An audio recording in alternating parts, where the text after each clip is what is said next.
उस वक्त बड़ी हैरानी होती है जब अचानक कोई अपने जाने पहचाने से दायरे से बाहर जाकर अपनी नर्म शख्सियत को छोड़कर हमलावर रुख अख्तियार कर ले। इसके साथ ही जब वह उन पर उंगली उठाए जो उसके नए कद और वजूद के लिए जिम्मेदार माने जाते हैं, तो सवाल उठने लाजमी हो जाते हैं। जी, मैं आपको ज़्यादा उलझाने के बजाय साफ बता दूं कि मैं बात कर रहा हूं जम्मू कश्मीर अपनी पार्टी के अध्यक्ष सैयद मोहम्मद अल्ताफ बुखारी की। गुरुवार को जनाब के तेवर कुछ बदले बदले से नजर आए। दर्शकों, जेके अपडेट प्राइम टाइम में मैं प्रशांत भारद्वाज आपका स्वागत करता हूं। आज के प्राइम टाइम में हम चर्चा करेंगे जम्मू कश्मीर अपनी पार्टी के अध्यक्ष सैयद मोहम्मद अल्ताफ बुखारी के बारे में और उन्होंने गुरुवार को जो बयानबाजी की उसको लेकर। जैसा कि जम्मू कश्मीर के सियासी गलियारों में चहलकदमी करने वाले जानकारों का मानना है कि जम्मू कश्मीर अपनी पार्टी का गठन केंद्र सरकार या यूं कहें कि बीजेपी द्वारा किया गया है, वैसे भी उनका यह मानना गुरुवार से पहले तक सच ही साबित हो रहा था, क्योंकि अभी तक अपनी पार्टी ने केंद्र सरकार पर ऐसा कोई निशाना नहीं साधा था जिससे यह लगे कि वह बीजेपी की खिलाफत करने के मकसद से गठित की गई है। जबकि इसमें भी ज्यादातर वो नेता शामिल हैं जो कश्मीरवादी से संबंधित हैं और जब वे नेशनल कॉन्फ्रेंस, पीडीपी या किसी अन्य सियासी पार्टी में थे तो केंद्र और बीजेपी पर हमले करते रहते थे। अभी तक तो अपनी पार्टी छोटे मोटे मुद्दे उठाकर सिर्फ सियासी खानापूर्ति ही कर रही थी, लेकिन गुरुवार को जब अचानक बुखारी जिस तरीके से हमलावर दिखाई दिए, उसे साफ दिखाई देता है कि आखिर कुछ तो ऐसा हुआ कि बुखारी को यह रुख अख्तियार करना पड़ा। अब बात करें कि आखिर बुखारी ने गुरुवार को क्या कहा कि सियासी गलियारों में सनसनाहट शुरू हो गई। बुखारी ने जम्मू कश्मीर में मौजूदा एडमिनिस्ट्रेशन पर इस पूर्ववर्ती राज के रिसोर्सेज को बेचने का आरोप लगाते हुए कहा कि जम्मू कश्मीर में सत्तारूढ़ वास्तव में किराएदार हैं और उन्हें वापस जाना होगा। उनका साफ इशारा लेफ्टिनेंट गवर्नर की ओर था।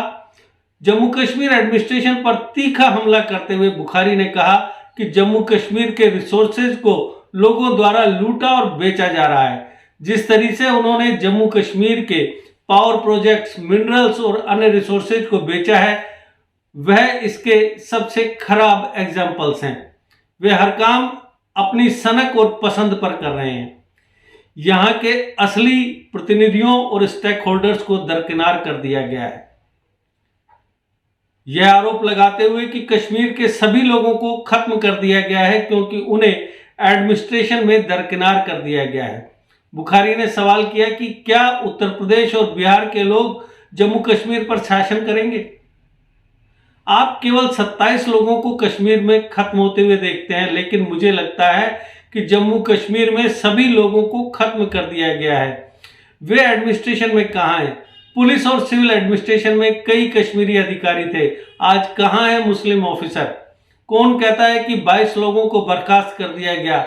मैं कह रहा हूं कि कश्मीर के 82 लाख लोगों का सफाया कर दिया गया है। उन्होंने कहा, यूपी और बिहार के लोग हम पर शासन नहीं करेंगे। यूपी से कोई भी आकर हमें शासन के बारे में शिक्षित नहीं कर सकता। हम जानते हैं कि यूपी में क्या हो रहा है।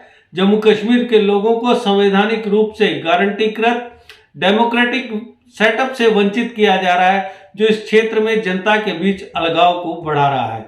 उन्होंने जम्मू और श्रीनगर और इसके विपरीत राजधानियों को ट्रांसफर करने के बाई एनुअल दरबार मूव पर लेफ्टिनेंट गवर्नर द्वारा की गई टिप्पणी पर कड़ी आपत्ति जताते हुए कहा, बुखारी ने कहा कि अपनी पार्टी क्षेत्रीय और भावनात्मक आधार पर जम्मू और कश्मीर के किसी भी विभाजन की इजाजत नहीं देगी। दरबार मूव दो क्षेत्रों के लोगों के लिए एक सांस्कृतिक आदान प्रदान और एक आर्थिक अवसर का प्रतीक है और इसे मनमाने ढंग से खत्म नहीं किया जा सकता। सदियों पुरानी इस प्रथा को बंद करने का मतलब है कि आप दो डिवीजनों के लोगों के बीच एक भावनात्मक दरार पैदा कर रहे हैं। जम्मू कश्मीर के लोगों के सामने आने वाली गंभीर चुनौतियों पर बात करते हुए बुखारी ने तत्कालीन राज्य में एक लोकप्रिय सरकार को जल्द से जल्द बहाल करने की जरूरत पर जोर दिया। उन्होंने कहा कि जम्मू कश्मीर के लोग किसी भी चुनी हुई सरकार की गैर मौजूदगी और लगातार उथल पुथल वाली स्थिति और लंबे समय तक गवर्नर रूल के चलते खुद को अलग थलग महसूस कर रहे हैं। बुखारी ने कहा कि अपनी पार्टी की तुलना उन पारंपरिक सियासी दलों से नहीं की जानी चाहिए जिन्होंने पिछले 70 सालों के दौरान अपने छोटे छोटे चुनावी फायदों के लिए लोगों की भावनाओं का शोषण किया। हम उन लोगों की तरह नहीं हैं जिन्होंने रायशुमारी, ऑटोनॉमी या सेल्फ रूल का आह्वान किया था। बाद में उन्होंने सत्ता और भत्तों के लिए इन नारों को छोड़ दिया। वे वही हैं जो चुनाव के समय आर्टिकल 370 और 35A की बहाली को बढ़ाते हैं और बाद में उन प्रस्तावों पर दस्तखत करने वाले बन जाते हैं जो इसके बारे में कोई बात करना तक जायज नहीं मानते। वहीं उन्होंने 258 मेगावाट की Dulhasti power project stage second को NHPC को देने के जम्मू कश्मीर सरकार के समझौते का कड़ा विरोध करते हुए कहा कि इस कदम के गंभीर और दूरगामी राजनीतिक और आर्थिक प्रभाव होंगे।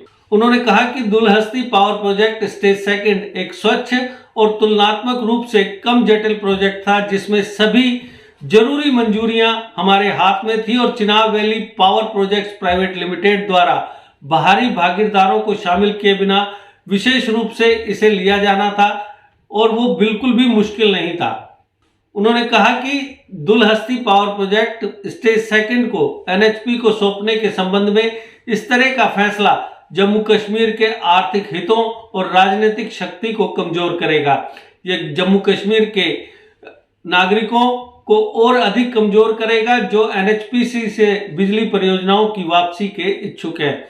उन्होंने कहा कि जम्मू कश्मीर सरकार को चिनाब घाटी में लोकल एम्प्लॉयमेंट की रक्षा के अलावा आर्थिक नुकसान को रोकने के लिए दुलहस्ती पावर प्रोजेक्ट सेकंड के कब्जे को तुरंत वापस लेकर सार्वजनिक संपत्ति की रक्षा में अपने कर्तव्य में की गई लापरवाही को सुधारना चाहिए।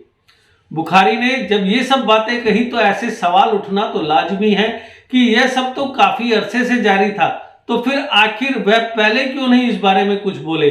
क्या नई दिल्ली और उनके बीच के संबंधों में कुछ दूरी पनप रही है या वह सिर्फ अपने सियासी वजूद और सियासी फायदे के लिए लेफ्टिनेंट गवर्नर एडमिनिस्ट्रेशन के खिलाफ इस कदर हमलावर हो रहे हैं?